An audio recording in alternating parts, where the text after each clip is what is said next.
여러분 안녕하십니까? 채널K 뉴스입니다. 한인들의 정치력 신장을 위해서는 투표에 참여하는 것이 무엇보다 중요하지 않을까 생각이 되는데요.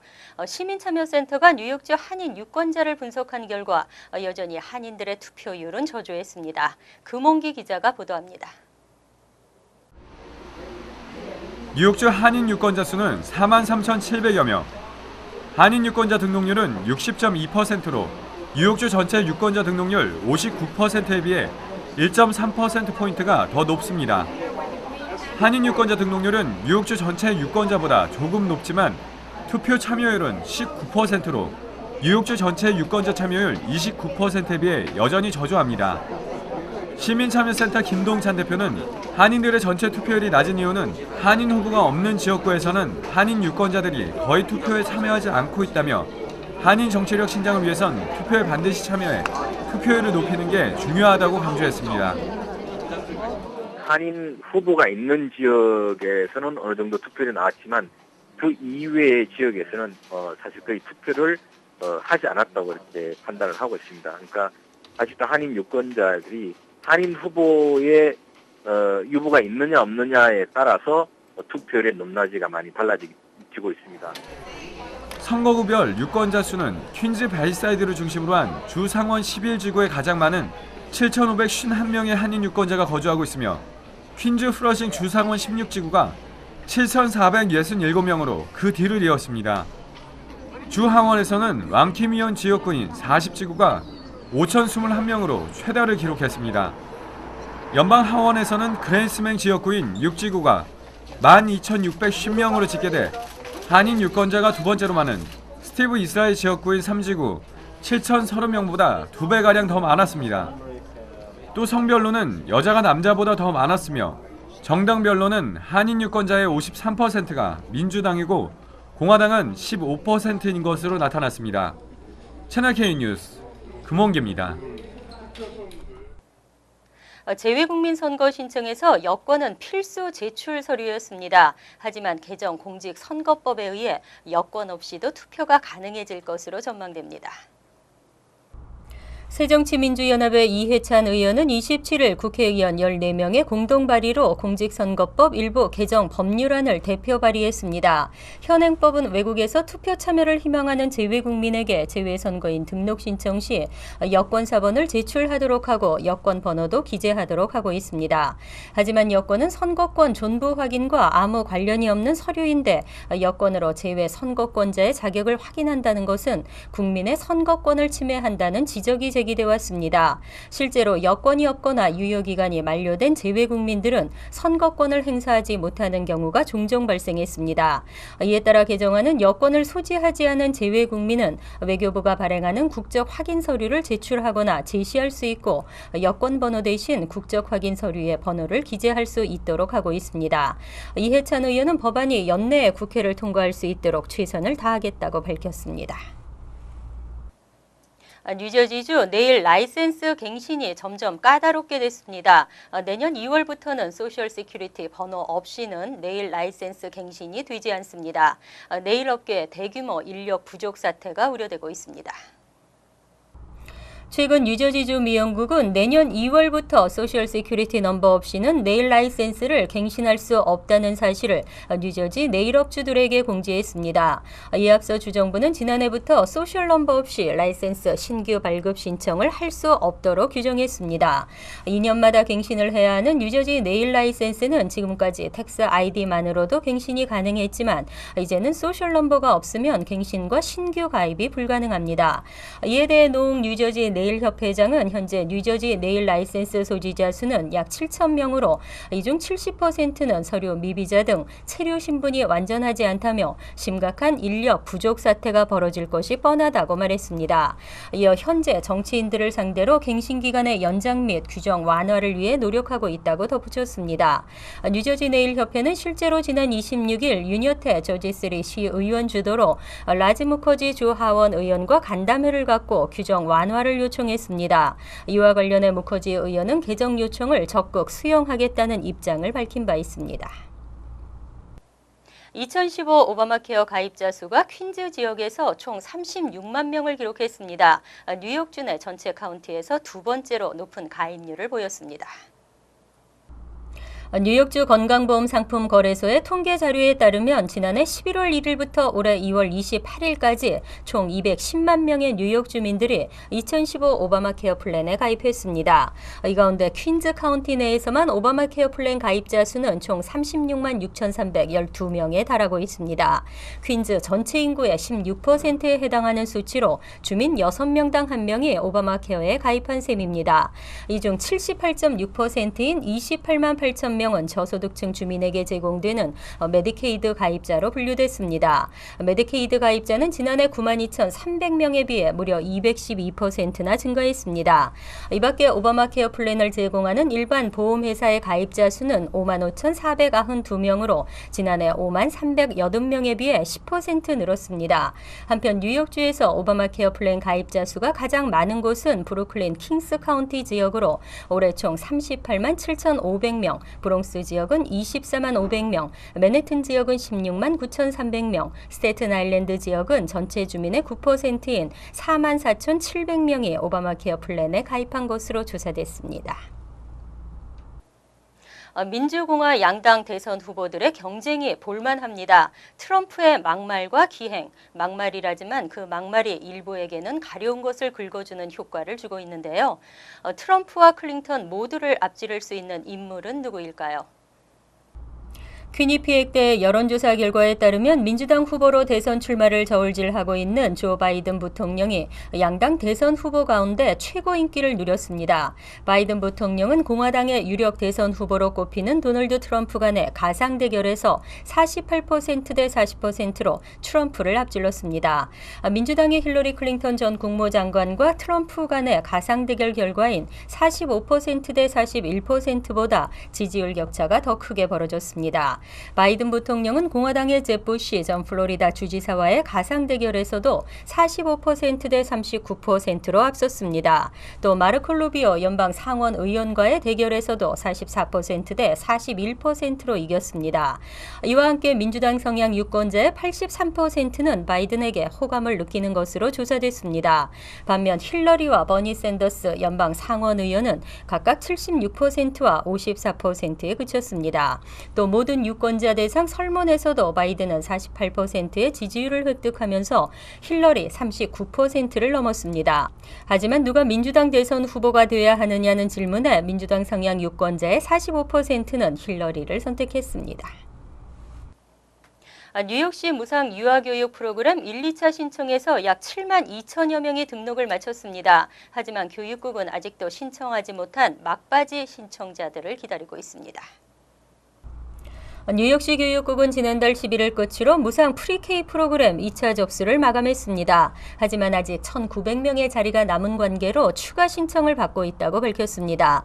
프리-K 1차 접수는 지난 4월 24일 마감된 바 있습니다. 시장실 공식 통계에 따르면 1차 접수 신청자는 총 6만 8,849명으로 약 7만 명에 육박하면서 빌드 블라지오 시장의 당초 목표치를 거의 채웠습니다. 하지만 당시 1차 접수 마감일까지 신청 희망자가 몰리면서 시교육국은 모집 인원을 3,500명 늘리고 2차 신청을 받았습니다. 이후 2차 신청까지 최종 프리-K 프로그램의 신청자는 총 7만 2천 명을 기록했습니다.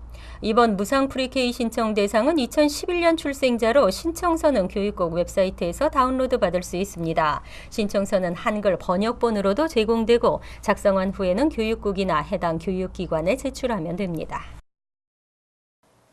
주부들은 알뜰살뜰 생활비를 아끼려 노력하지만 치솟는 물가를 감당하기는 쉽지가 않습니다.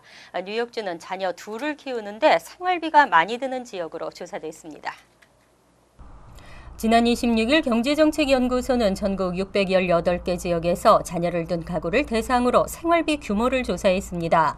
그 결과 뉴욕주 나소서포 카운티는 두 자녀를 둔 4인 가족 기준 연간 10만 3,606달러의 생활비를 기록했습니다.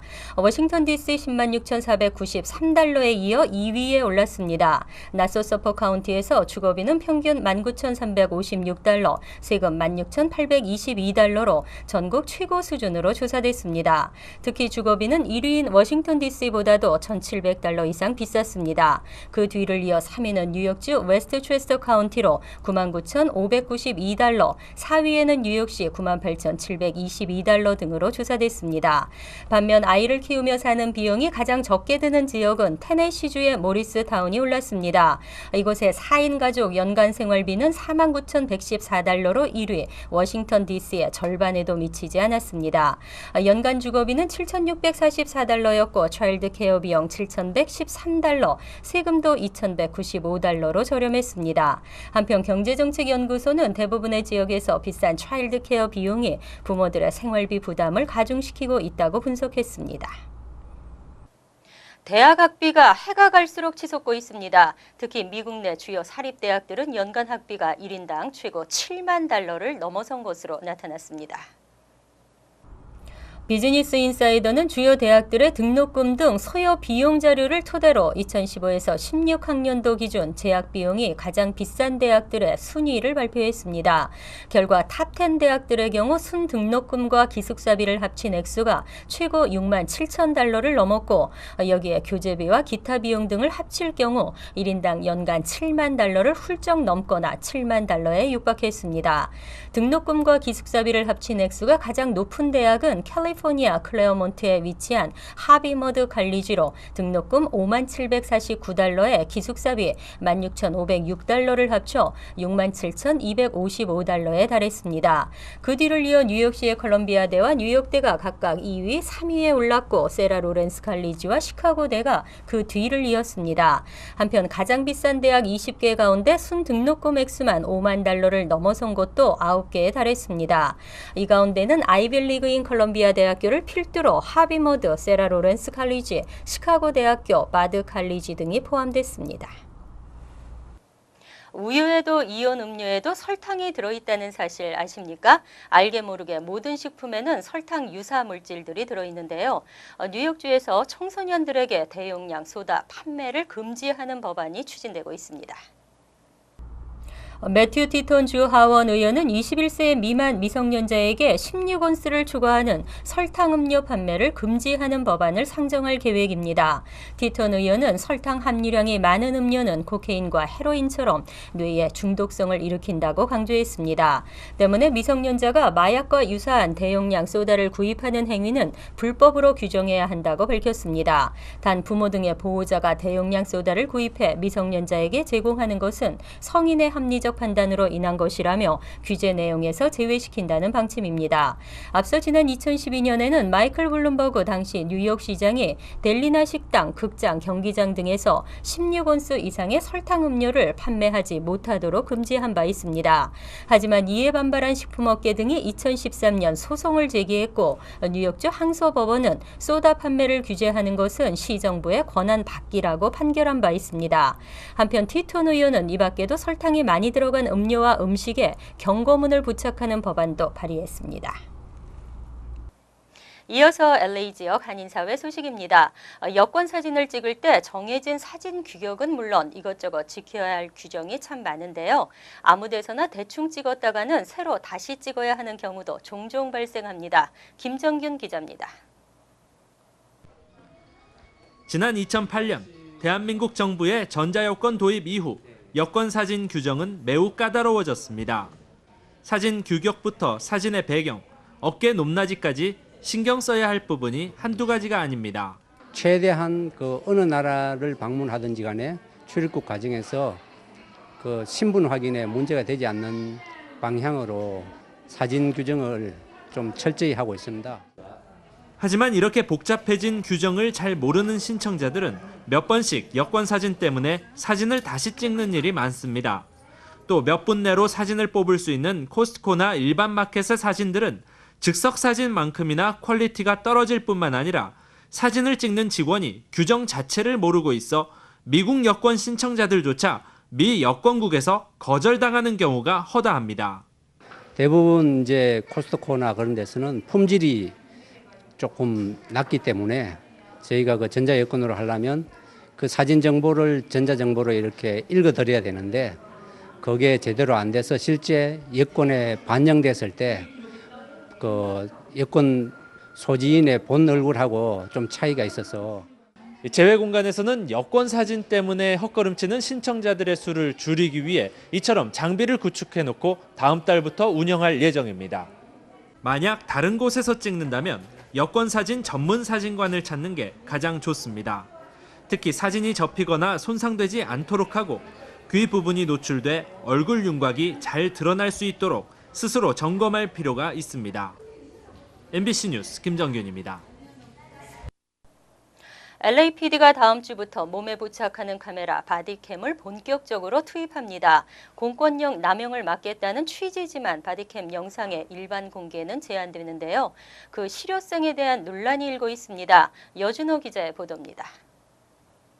LAPD가 오는 31일부터 경찰의 몸에 부착하는 소형 카메라 바디캠을 본격적으로 투입하는 가운데 바디캠 영상의 공개 여부를 두고 실효성에 대한 의문이 제기되고 있습니다. LAPD는 지난해 12월 경찰의 과잉 대응이나 진압에 대한 시민들의 불만이 이어지면서 공권력의 투명성을 제고하기 위해 바디캠 도입을 승인하고 올해부터 시행에 나섰습니다. 하지만 LAPD가 바디캠 영상을 제한적으로 공개하겠다는 방침을 밝히면서 일각에선 바디캠의 실효성에 대한 논란이 커지고 있습니다. It's impossible for you to be transparent if you're not going to allow the public to see it. They are shown the video of an incident before they're required to make a statement about it can shade their story in a way that's consistent with the video. And allowing that opportunity doesn't increase public trust in investigations. 앞서 LAPD는 바디캠 도입을 추진하면서 공공기록물 법에 따라 바디캠 영상의 일반 공개를 하지 않을 것이라고 밝힌 바 있습니다.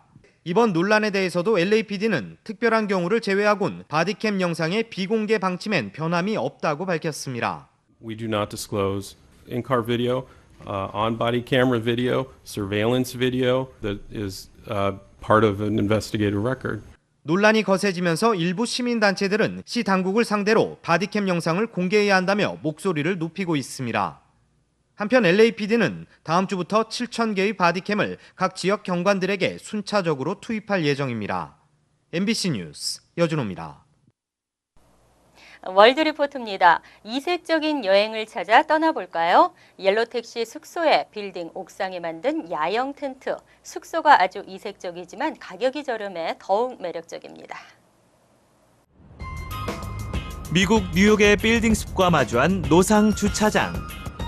뉴욕의 명물 택시인 옐로우 캡이 주차해 있습니다. 문을 열어보니 좌석 대신 널찍한 침대와 이불이 갖춰져 있습니다. 여행객들이 하룻밤을 머물 수 있도록 개조한 이른바 택시 호텔입니다. Heard good things about it, and so we saw the taxi cab and thought that was super fun. 무엇보다 저렴한 숙박료가 장점입니다. 하룻밤에 3-4만 원 정도로 웬만한 뉴욕 호텔의 5분의 1 가격입니다. 맨해튼의 마천루를 한눈에 볼 수 있고 도심과 가까워 접근성도 좋습니다. I think it's really exciting because first, the view is awesome, and second, we don't have that much money for our normal hotel in Manhattan, and so this is a really nice opportunity for us. 하지만 전기가 들어오지 않고 욕실이 없어 투숙객들은 인근 상가의 화장실을 빌려 쓰고 공영 수영장에서 샤워를 해야 합니다. 커다란 텐트가 줄지어 설치된 글램핑장. 그런데 나무 숲이 아니라 빌딩 숲 한가운데 서 있습니다. 호주 멜버른에 새로 문을 연 글램핑 호텔로 도심 한복판의 4층 건물 옥상에 만들어졌습니다. It's certainly not done anywhere in Australia and potentially not done anywhere in the world. 텐트 안은 고급 호텔방을 그대로 옮겨놓은 듯합니다. 푹신한 침대와 전용 테라스는 물론 이동식 욕실이 있어 필요할 때 끌고 와서 쓰면 됩니다.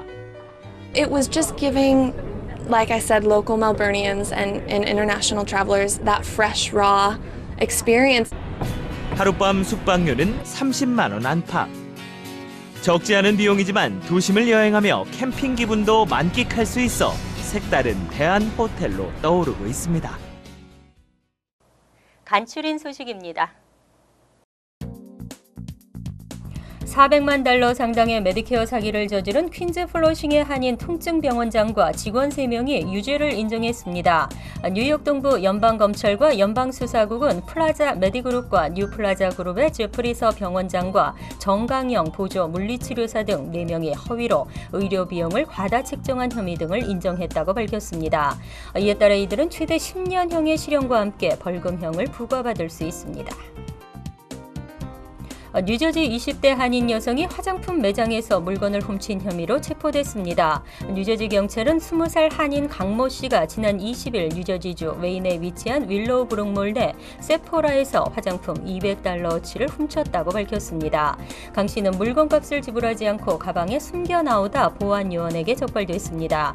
검찰은 강 씨를 절도 혐의 등으로 기소했습니다.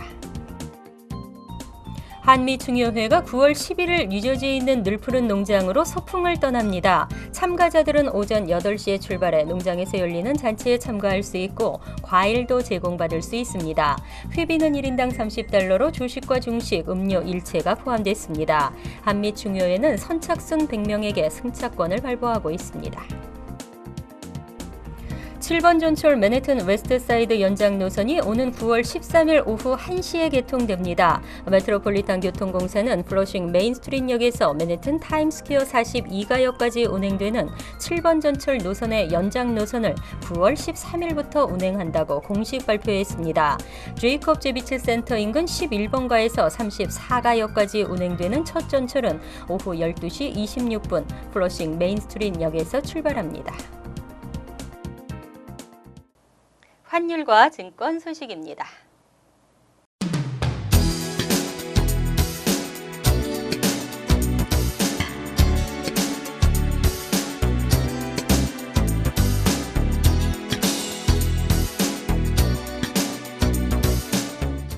이어서 날씨입니다.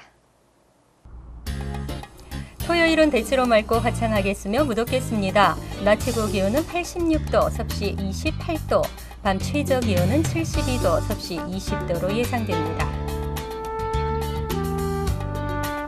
일요일은 간간히 구름이 끼면서 무더운 날씨에 습도가 높아 후덥지근하겠습니다.